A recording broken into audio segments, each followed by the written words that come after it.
Airport එකක් ගත්තාම පුදුම චෙක් කරලානේ කරන්නේ. පුදුම මෙහෙ කමන්නේ ඔය චයිනා එයාපෝට් එකේම මේ මසාජ් කරනවා වගේ. සමහරවුන් ඉන්නවනේ මොකද්ද මේ කියලා මේ හරි. පස්සේ තමයි ඌ තේරුම් ගන්නේ මේක මේ අපේ ඇඟේම කැලලක්. කී ආච්චිට යන්නේ. දඟඩුව කට වහගෙන ඉන්න ඕනේ. කට වහගෙන ඉන්න ඕනේ. උඹ කට ඇරියොත් මන්න ගිට්ටුන. හරි. හරි. එතකොට මේකේ තෝරලා බේරලා ගන්නවා කිව්වේ මොකේද? කවුද මොකේද තෝරලා බේරලා ගන්නවා කිව්වේ? ඒක චෙක් කරලානේ ගන්නෙ. සාමාන්‍යයෙන් ප්‍රතිරෝධය වැඩි මොකේද? චෙක් නොකර යන එකේද චෙක් කරලා යන එකේද? චෙක් කරලා යන එකේ. දැන් බලන්න දැන් එයාපෝට් එකක් ගත්තාම පුදුම චෙක් කරලානේ කරන්නේ. පුදුම මෙහෙ කමන්නේ ඔය චයිනා එයාපෝට් එකේම මේ මසාජ් කරනවා වගේ. හැබැයි පොඩි විනෝදයක් තියෙනවා. අවුලන්නේ. අමු සමහරවුන් ඉන්නවනේ මොකද්ද මේ කියලා මේ හරි. පස්සේ තමයි ඌ තේරුම් ගන්නේ මේක මේ අපේ ඇඟේම කැලලක්. කී ආච්චිට යන්නේ. ඒ වෙනකොට බඩ කොර වෙලා කකුල් ඇද වෙලා. හරි.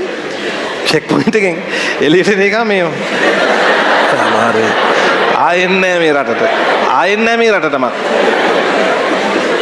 දැන් චෙක් පොයින්ට් එකකින් දෙකකින් යනකොට ඒක ලේසිද අමාරුද? එහෙනම් මේ ජල ප්‍රවාහය වැඩිපුරම තෝරගන්න වෙත්තේ ওই දෙකෙන් කවුද? ජල ප්‍රවාහය වැඩිපුරම තෝරගන්න වෙත්තේ ওই දෙකෙන් කවුද? ඒක අහනවා. වැඩිම ජල ප්‍රමාණයක් යන්නේ මොකේද කියලා. කවුද? ඇපෝප්ලාස්ටය. අඩුම ප්‍රතිරෝධයත් කාගේද? ඇපෝප්ලාස්ටය. ඒ කියන්නේ අඩුම ප්‍රතිරෝධය සහ වැඩිම ජල ප්‍රමාණය. හරිනේ.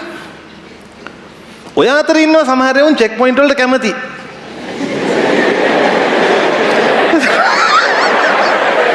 ඌ කැමැත්තෙන් චෙක් වෙනවා.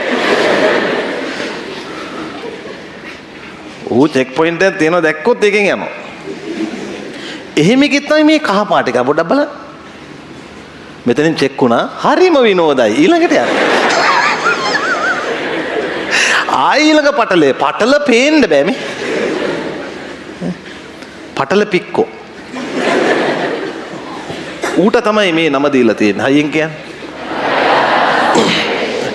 ඉතිරි කොටස් ඒ පාඩමේදී.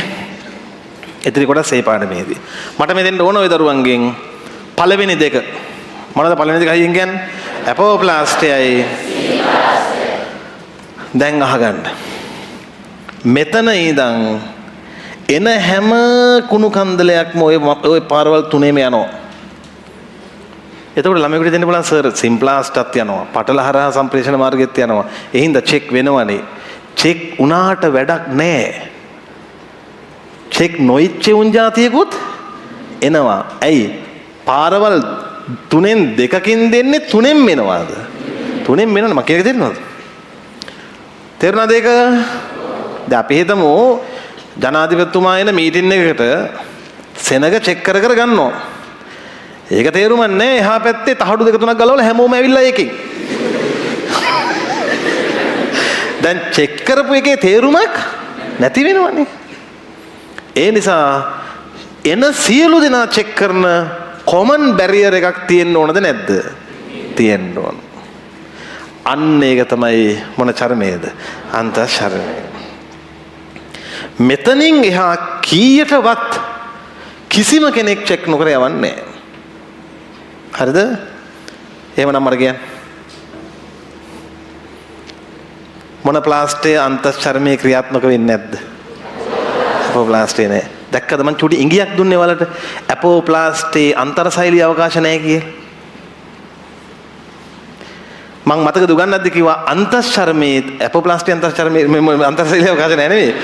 මං මතකද වලට උගන්නද්දි කිව්වා අන්තශර්මයේ මොන අවකාශ නැද්ද? අන්තර්ශෛලීය අවකාශ නැහැ කියලා.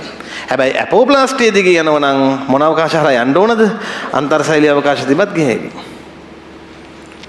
එහෙනම් අන්තශර්මය ඇපෝප්ලාස්ටය කට් කරලා තියෙනවා එක ක්‍රමයකින්. තව ක්‍රමයක් තියෙනවා. එක ක්‍රමයකින් කට් කරලා තියෙනවා මොන අවකාශ නැතිවීමෙන්ද? අන්තර්ශෛලීය අවකාශ නැහැ. දැන් ඒකෙන් යන්න බෑ. එහෙමනම් අර එන ජල ප්‍රවාහය තව දඟලයි මොන බිත්ති හරහා යන්නද? සෛල බිත්ති හරහා යන්න. අන්තශ්චර්මය ඒකත් කට් කළා තියෙනවා. ඒ කියන්නේ අර සෛල බිත්ති නැද්ද? තියෙනවා. තියෙන සෛල බිත්තියෙන් යන්න දෙන්නේ.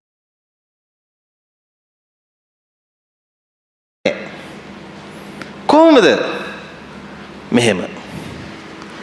ඔන්න අන්තශ්චර්මීය සෛලයක්